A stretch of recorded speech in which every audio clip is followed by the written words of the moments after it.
Hey, Kerfuffle fans, welcome back to another episode. And today I've got an episode that's very near and dear to my heart with a fella by the name of George Haymaker, who is a brain performance coach, but also has a lot of stories to tell and about how he reached his goal and where he's at and where he's going in the future. So without further ado, welcome to the show, George.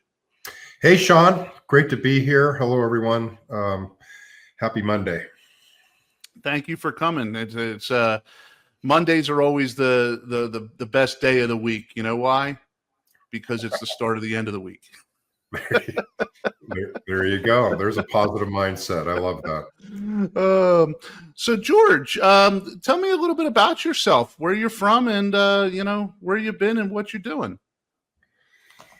Oh boy. Well, I live in Napa, as we were just discussing, Napa, California.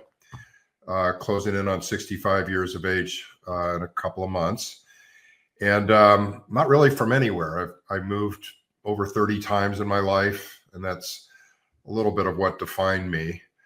I've been an entrepreneur for 30 some years, and I guess I'm still an entrepreneur, but I'm focused now on helping people understand their brains and what they can do with that information to improve their lives. I got into it kind of in a circumventual way. As I said, I was an entrepreneur for many years, and I kind of let the life get the better of me. I was always operating with a highly active nervous system, always perceiving threat.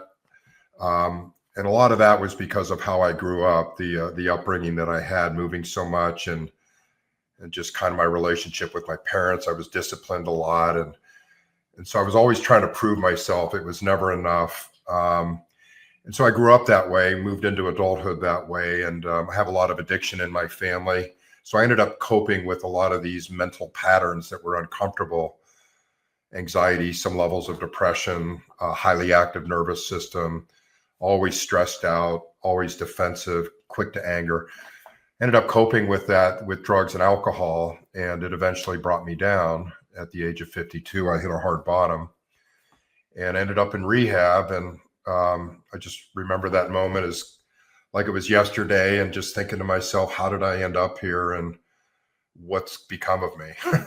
And so at that moment, I had some serious look in the mirror, reflecting to do, and decide if I was going to give it another try to figure out how to live life the right way. And I fortunately took one day at a time and summoned the wherewithal and the willpower and the commitment and energy to do so. And, I've put my life back together. And in this process, I've learned a whole lot about the brain, because that's where it all kind of starts and ends, whether it's with addiction or any other mental patterns that are uncomfortable and unhelpful, or just all of who we are is mapped out in our brains. And so I had to dive deep into my own brain and understand how it had ended up the way it had and what I was going to do about it, because clearly the way I had been living my life and the way I had mapped my brain wasn't helpful.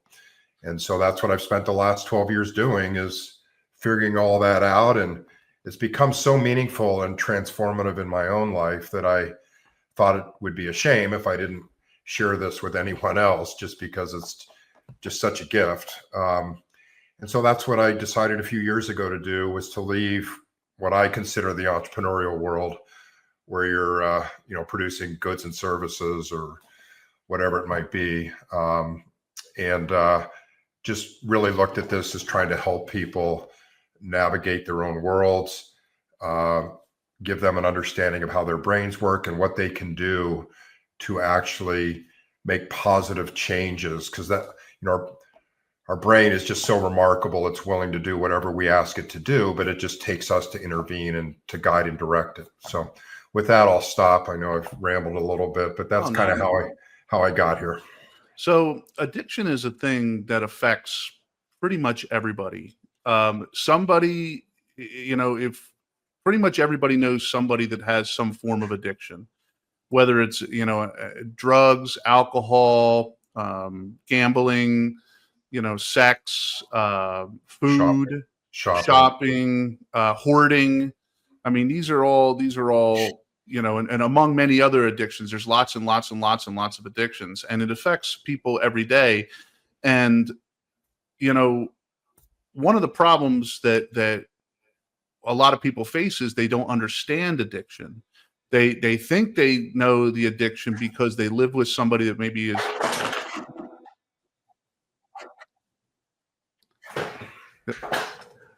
they don't understand addiction. They live with somebody, they think they know about addiction because they live with them, but they don't understand the mental capacity of addiction.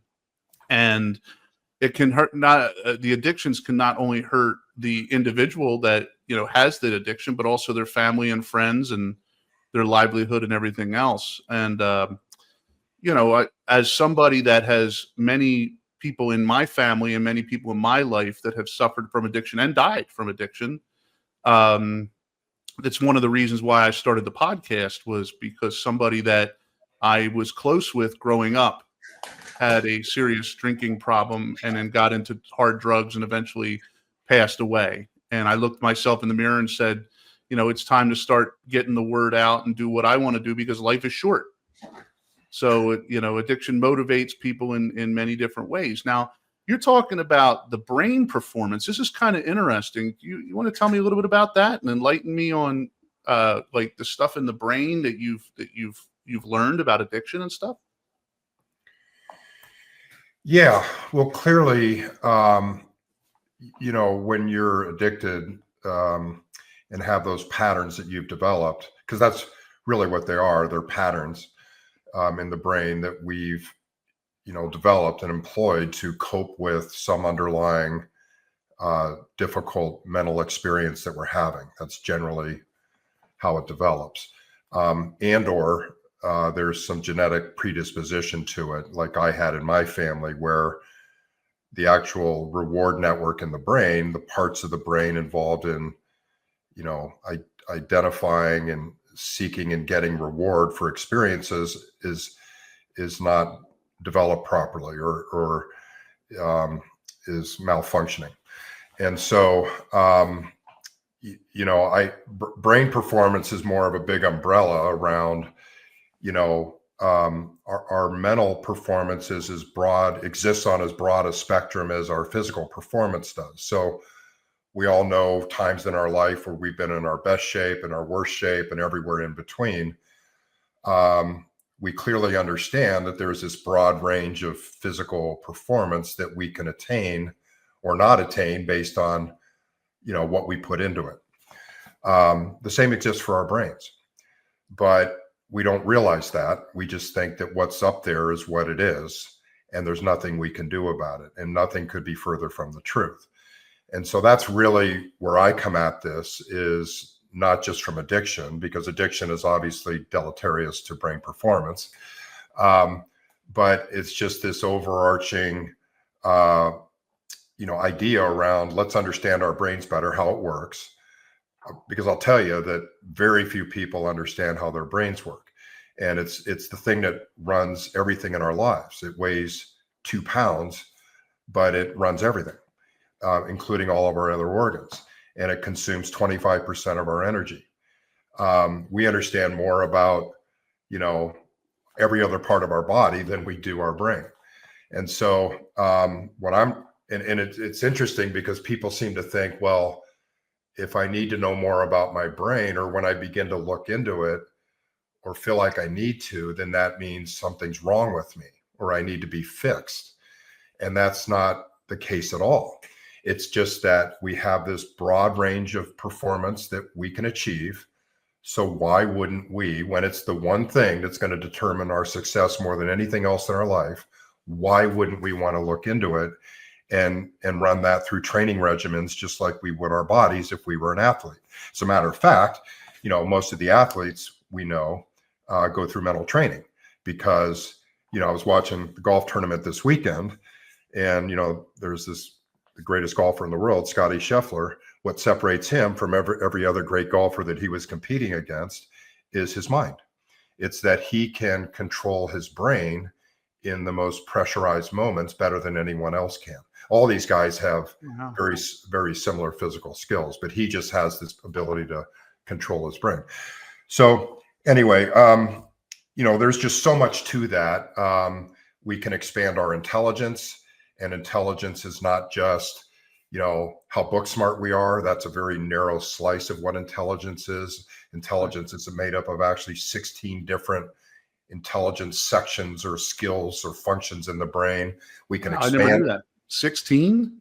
Yep, 16, and just, you know, um, reading and retaining information is, long-term storage, memory storage and retrieval. And then there's some higher level brain functioning in terms of being able to think. But there's all kinds of other intelligence domains that exist in our brain, such as social intelligence and empathy and language and motivation, the ability to manage and improve our levels of motivation towards the things that we want. All of these things are different measures of intelligence, and each of these can be trained and expanded with very domain specific training. So, just as an example, your skill over the language, right? That the more you read and the more you look up words that you don't know what they mean, and the more that you journal or write and work with the language and actually train yourself in it, the better you get at it, and the more conversant you are, and the more that you're able to pull these words out of like places you didn't know where they came from. And it's all because you trained that domain of your brain. Another example, some of the highest, the executives that reach the top of their businesses aren't necessarily the smartest guys in their companies, right? They may not have the most quote unquote knowledge in their brain, but they are probably one of the best leaders. So they would have very high intelligence in the social intelligence and empathy domain. And so, there's people think it's just how much information you can know and whether you can recall it. That's just a very small slice of intelligence. So anyway, around brain performance, that's one of the things I help people do, is expand these various domains that they are interested in expanding. And then there's the need to try to get at that information and be able to have your brain be calm to where these domains are all accessible. So as an example of that, we have a survival part of our brain called the limbic system, which is one of the oldest systems in the brain, along with the nervous system. And it's designed to identify and manage threats, because the brain's number one job in our lives, and it's the only one that it thinks is important, is to scan the environment, look for threats, keep us safe and in survival, and manage resources in the process. It doesn't care whether we're happy. It doesn't care if we have a big home or any of that. It just wants to keep us alive. And so it's all about that job. It's like the basic instinct. It's the basic of all instincts, that you want to eat, drink, and have a shelter, basically, and make sure that there's no predators out to get you, type of thing. Yeah, and that goes back millions of years, even before we were primates and humans and all of that. I mean, it goes back to our earliest. The limbic systems and the nervous system are the two oldest systems. Everything else, in terms of our higher order thinking and what makes us what we think as human beings, came along much later.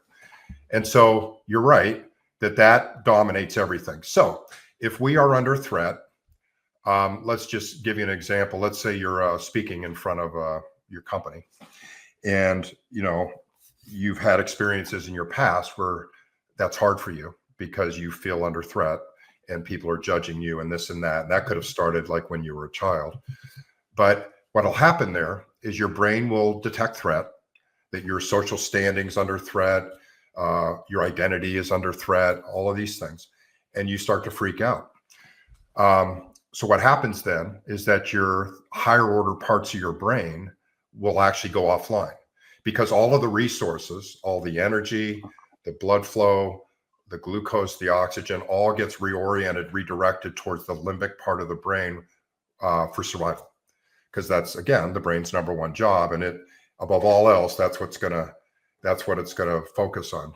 So it pulls resources away from every other part of the brain, which is why you get up in front of a crowd, you can't even remember what you were supposed to say, because all of those other parts of your brain went offline. So the point of that is you could have all this knowledge in your brain, but if you can't access it on call, on demand, whenever you want, then that affects your brain performance.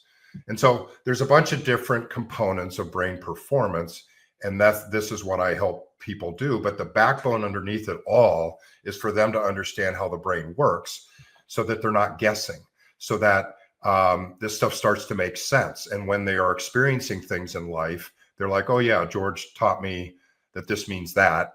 And this is, I now know how why my brain is doing this, so I can remain calm and think about it strategically. And here's how I go through, so I can move through this situation. And if it's an unhelpful pattern, here's how I rewire it in my brain so it doesn't come up again. Yada, yada, yada.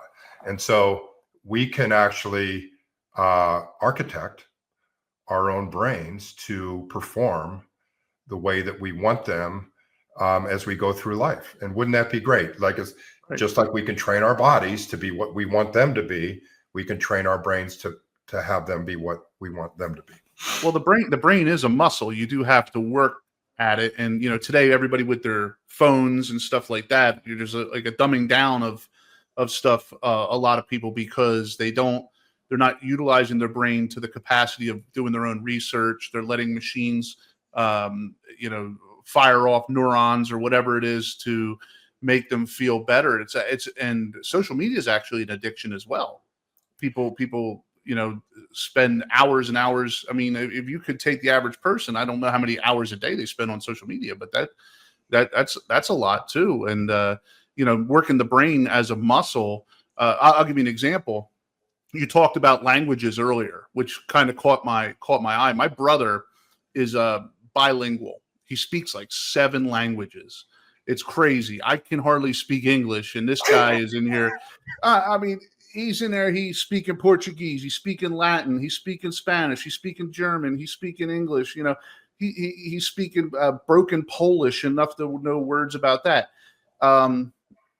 That's a muscle, I guess, and that's a gift. Is that what you're saying? Like, certain people are given that stronger muscle when it comes to languages and things? Well, they're not. The brain is not really a muscle. It's a series of we have 85 billion neurons in our brain, and they map themselves, like move around and connect to other neurons based on all of our past experiences. And so when you say muscle, that's a nice metaphor, but what that really means is when you, let's say your brother is learning his 8th language, okay? And so what's going to happen is, as he studies the language and begins to repetition it, he's going to build muscles that represent, to use your term, that represent this new language. But what's really happening in the brain is that there are neurons in certain parts of the brain that are starting to move around and connect to one another that represent this new language and all these new words and how they go together. And so every time that he practices this new language, like every time you would go to the gym and lift the same weights on the same machine, that muscle builds. But in the case of the brain, it's the neurons. There are neurotransmitters, electrical and chemical signals going through a series of neurons that have moved and shaped themselves in a way that represent this new language. Okay, so to use your metaphor, that's the muscle. But every time that you fire it or work it out, it gets stronger and stronger. There's more neurotransmitter that goes through these series of connections. There are more connections that get established within that series of connections. In other words, the brain learns through repetition, same way as the body gets stronger through repetition. There are some other key factors in that repetition, in that muscle building process, which are meaning, reward, emotional salience. In other words, the brain specially tags things that are super important to us, that mean things to us. And so if your brother's super into languages, his brain knows that because it's detecting his emotional interest in it, the fact that it has meaning to it, and the fact that it's rewarding to him. Like, he's good at it, he's skillful, like he gets excited, like he gets dopamine from learning these languages and speaking them, right? And Right. so what happens over time is that through all of this repetition, the brain detects the meaning, it gives extra neurotransmitters, it makes extra connections because it detects within him that this is a meaningful thing to pursue. That's interesting. Does that help explain it? Yeah, that's interesting. Now, but on the flip end, what happens with somebody that, like, as you get older, people start to forget things, or people start to I don't want to go into the dementia or that stuff because that's sickness, but like when you're older, you tend not to retain as much knowledge, or you have a short-term memory loss and stuff like that. Where does that come into play? Well, one of the misnomers now, as we age, everything does age. Okay. That is true, including our brain. But whereas physical performance tends to really kind of fall off as we age, there's nothing really scientific that says our mental performance needs to fall off with age. Now, there are 2 points in life, ages roughly, where we hit kind of a spike or a plateau. In other words, we take a big step up in terms of aging in the brain. It's around 45 and 65. Okay, those are kind of the 2 points. Now, therefore, but a lot of that can be mitigated and reduced and limited, and you can still train your brain and keep learning new things and have your short-term memory be just as good if you work at it. So again, it's all about repetition. So take working memory, which is what you're talking about. There's like 3 different types of memory, working, short-term, and then long-term. And each of those are different intelligence domains, and they can all be practiced. So in other words, you could sit there for 20 minutes in the morning and work on your memory by doing very specific drills. And it would be like going to the gym and working on your biceps. And so you could mitigate a lot of that memory dropping that occurs by training the domain. So this whole thing about our brain is what it is, we can't change, we can't improve, we can't work on things, is just totally false. So things like puzzles, like Yeah. Sudoku and crossword puzzles, things like that are great for the brain. Big time. And so it's just not enough to wake up every day. I mean, if you're fine with this, just having your brain be what it is and just kind of going through life and not knowing about it, not much caring like the performance that you get, I mean, that's fine. You can just wake up and go about your life and just do what you were going to do. But if you are interested in self-improvement and growth and development, and you recognize that your brain is the number one thing that's going to deliver your quality of life, and if you're working, it's the number one thing that's going to develop your success in your career, why wouldn't you train the very specific things that you're weak in? So if you're in a corporate environment and you're not very good with people because maybe you were brought up in such a way that relationships were hard for you and you didn't have strong attachments, and like me, I moved around a ton, always having to meet new friends. I mean, it got old. And so I just became very introverted and didn't want to go through that over and over again at all these new schools. So I just didn't relate well with people. And so I recognized that that was a weakness.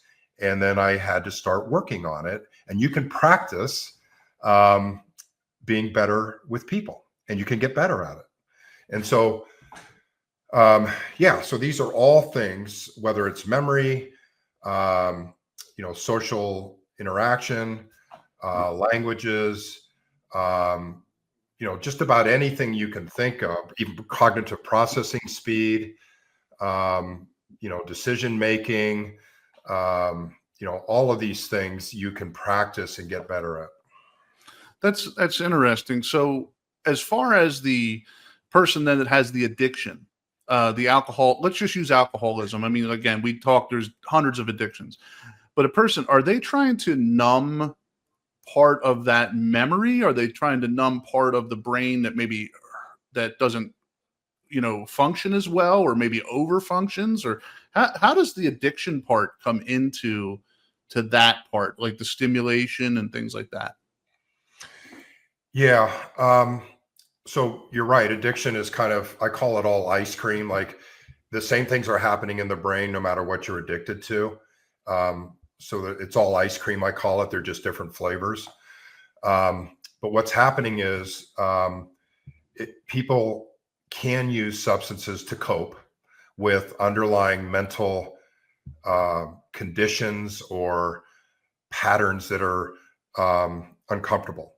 So in my case, I had tons of anxiety, moderate levels of depression related to not feeling worthy, not feeling good enough, being very uncomfortable in social environments.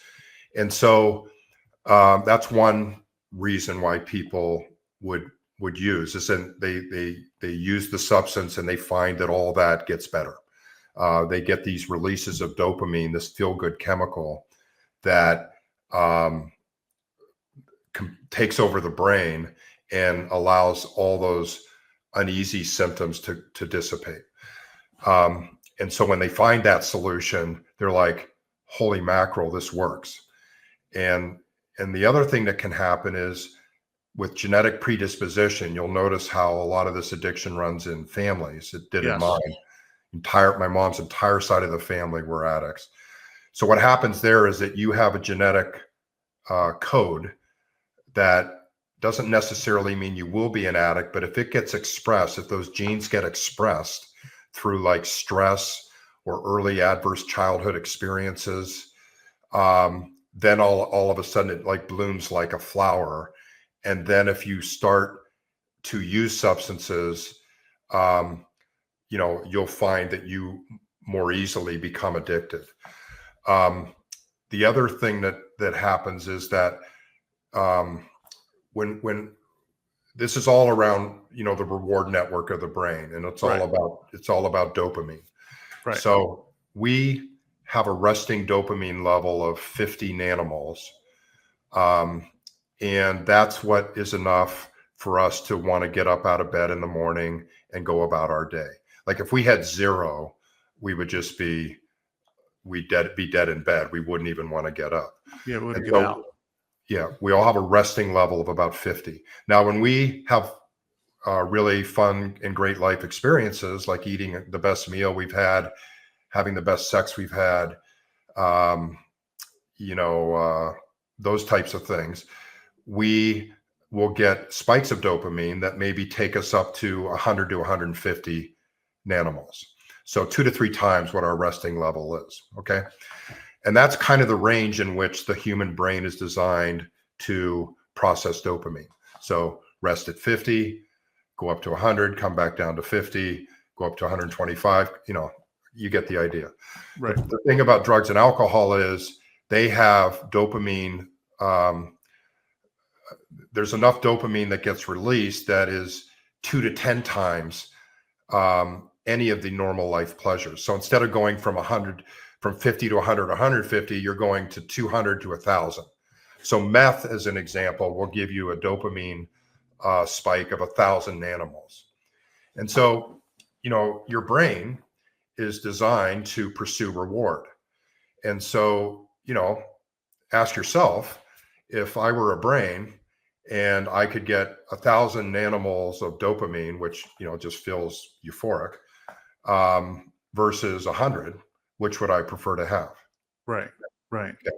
So that's the physical and psychological part of addiction, is that these substances are delivering so much more dopamine than any other normal life pleasure that someone can get, that when you do have a genetic predisposition, and a lot of us that have genetic predisposition, like we can't even, like our dopamine spiking doesn't go up to 100 and 150 on normal life pleasures. We won't even go that high. Like we have trouble feeling reward from things in normal life. And so when we find this other solution that immediately gives us these surge of dopamine levels that we're like, wow, this is what life's meant to be about. So we get trapped in this cycle because we just can't get it any other way. And then if we're coping with anxiety and depression and other unhelpful mental patterns, then we know that that solution will help those symptoms go away. And so then there just becomes this dual causal relationship between, using substances and all of our problems getting better. And then it just becomes a vicious cycle where because the brain's not meant to have that much dopamine, parts of the brain begin to shut down. Where this dopamine travels, it's like flooding it so much with dopamine that the receptors in the neurons begin to shut down. So you have to keep doing more and more of it in order for it to try to get through to the limited number of receptors that are still accepting dopamine. And so basically that's what tolerance is, that when you experience having to do more and more to get the same effect, that means your brain is starting to malfunction and parts of the brain are shutting down. And so you have to keep doing more and more to get the same effect. And then later on, it's just to feel normal. And that's where we get things like wet brain, things like that, or when people get angry, they're going through withdrawal you're talking about because the brain is so used to having this much dopamine and now the levels have gone down. It's going through a withdrawal. So just let's say your normal level is 50 and you're doing meth and now you're used to being up at 1,000. And when you stop doing the math and you start coming down from 1,000 to 50, that's a huge drop. So withdrawal is that drop from whatever dopamine level you're at, way back down to 50. Now, it's not just down to 50. What ends up happening is your brain stops producing any dopamine for normal life pleasures because you've malfunctioned it with all of this artificial stimulus of the drug. So instead of dropping just to 50, it'll start dropping below 50. And now you feel like death warmed over because you can't even get a normal dopamine level to just feel normal. You're way down below 50, and now you feel like death warmed over, like not even worth living. And so now you're looking for drugs anywhere you can find them to get yourself back up to feeling any semblance of normal.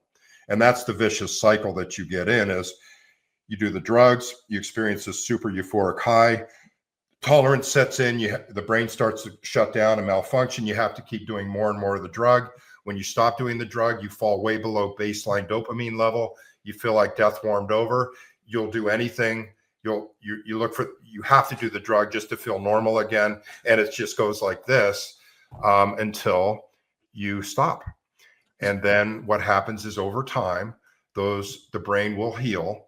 And hopefully, I mean, you can take drug use to a point where it's irreparable, but the systems will reset over time, and you have to retrain the brain again to try to get normal dopamine surges off normal life pleasures. And that's what recovery is all about: is stopping the drugs and alcohol and retraining the brain to start enjoying eating healthy, having friends, having love relationships, exercising is a good source of dopamine.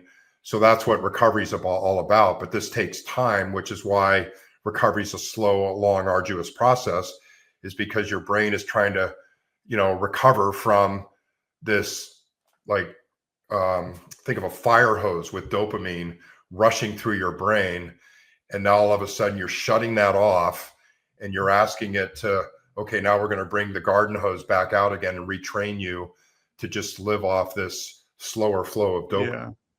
Yeah.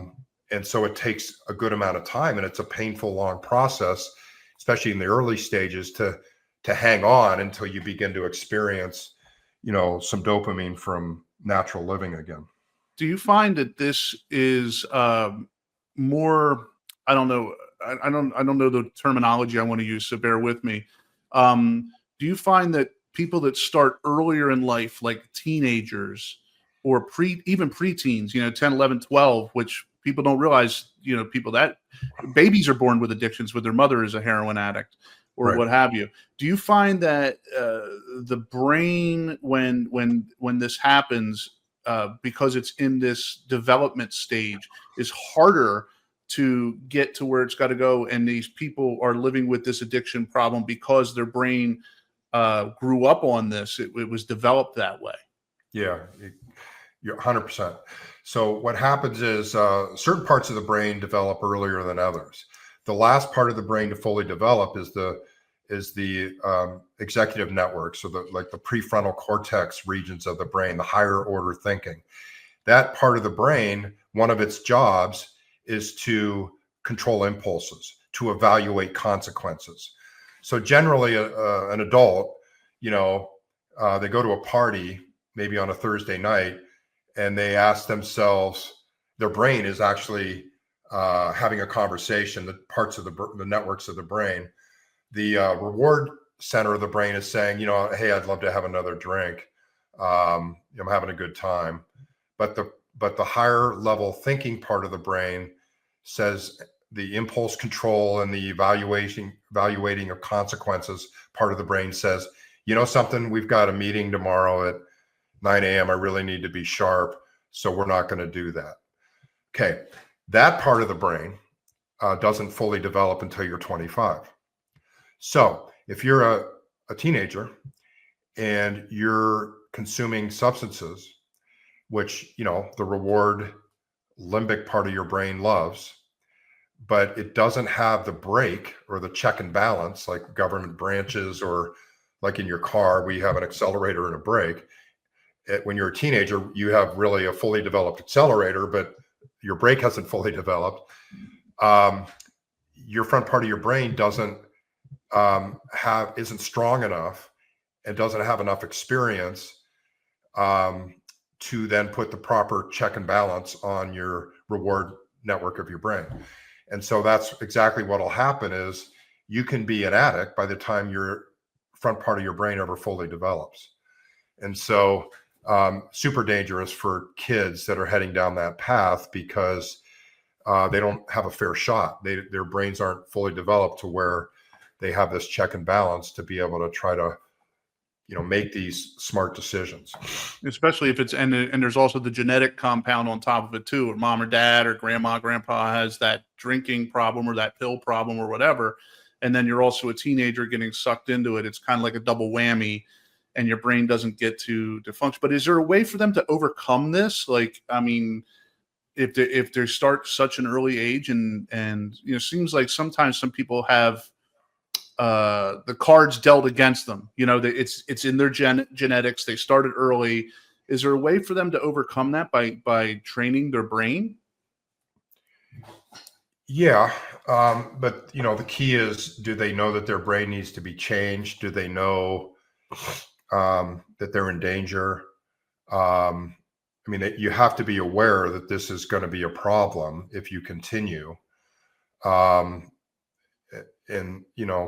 Unfortunately, one other thing that happens in the situation that you described is if you grow up with adverse childhood experiences. So if you have a parent who's an addict, and you're growing up in that household, and that's what you're modeled, that's what you see.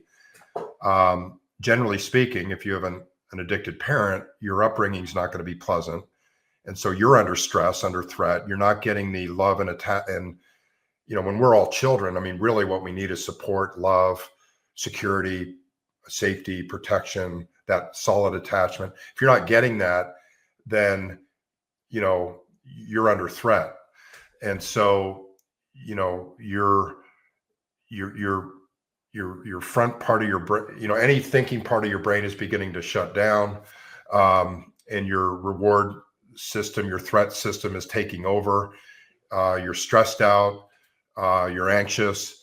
And so if you find that one of these other solutions work for you, that's where the danger lies, in that, you just continue to head down the path. So really what you need is good modeling, someone to intervene and help you during these early stages of life to not go down that path. Now, George, you're a coach. Do you work with people one-on-one, or do you work with groups of people, volunteer organizations? Who do you work with to get the word out about this stuff? Yeah, so I do work with people one-on-one, but I also have a group coaching program that's funny you mentioned it. Is going to get launched in the next 2 weeks. It's called the Brain Club. And it's a way for people to come in at a lower cost and get access to all of this education. And I have different membership levels. But it's for as low as $99 a month. You come in, you learn all about the brain and, and what having that information can do for you in your life. And I work with people to help understand what's going on in their life, what help they need, what things they're experiencing, why it's occurring in their brains, and what they can do to begin to transform out of it. And again, we're training these brain intelligence domains. We are regulating and conditioning the nervous system. We're working on diet, nutrition. We're working on exercise, sleep, every aspect that affects brain performance. We're taking people through. So if I'm interested or listening to the show and somebody in our fan base or something, or somebody stumbles upon this show and says, hey, this guy George make a lot of sense, I want to reach out to him.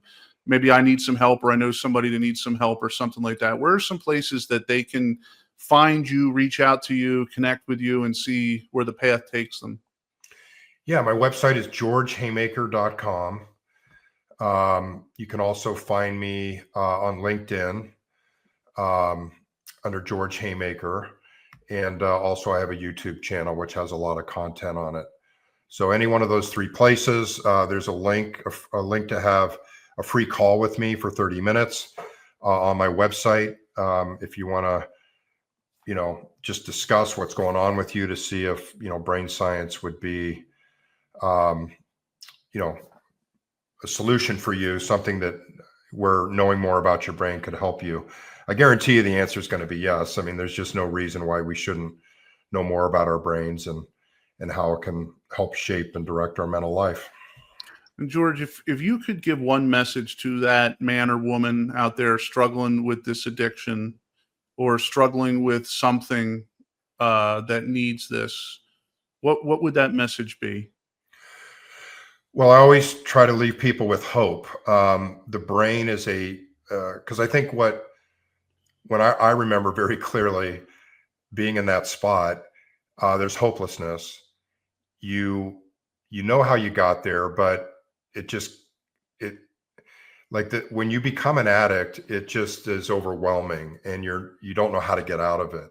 You don't know how life could look any different. And there are lots of people who have recovered.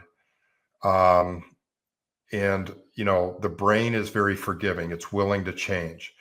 And just as you've developed this current set of brain patterns, your brain is now mapped out to be who you are today. Through neuroplasticity, the brain is willing to change and adapt. These neural patterns, how the neurons are mapped, will shift according to a new way of life. I've been through it myself. It takes time, but it is so rewarding once you begin to feel some momentum and begin to, just be proud of yourself again and begin to live in a way that is who you always wanted to be, not who you are today. So just a message of hope that this is all scientifically very much possible. It's real life possible. I've done it. There's a lot of other people who have recovered. So just encourage people to get help. It all starts on a particular day. You just have to decide that you've had enough. The consequences have piled up high enough. You're just sick and tired of being where you're at, and you need to change. Either myself, or there's many other outlets out there, people that can help.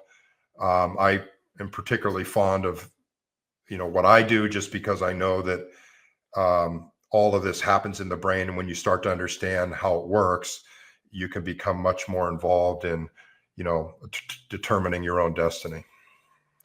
So for all of our fans out there listening, if you're struggling with any type of addiction or have a family member that has an addiction, or you're just interested in what George has to say and learn a little bit more about your brain performance and maybe working with a brain performance coach, we're going to leave the links to George's website and the points of contact in our description, as well as they'll be on the video here that anybody can see them. Please, please, please reach out to George. And even if George can't help you out, he can point you in the right direction to somebody that can. Addiction is a serious issue and people struggle with it, but it's also good just to get to know your brain and get to know your strengths and work on, yourself, educating yourself and learning more about just your body in general. And George, we'd like to really thank you for being on the show today and enlightening me to something, like I said earlier in the show, that is near and dear to my heart.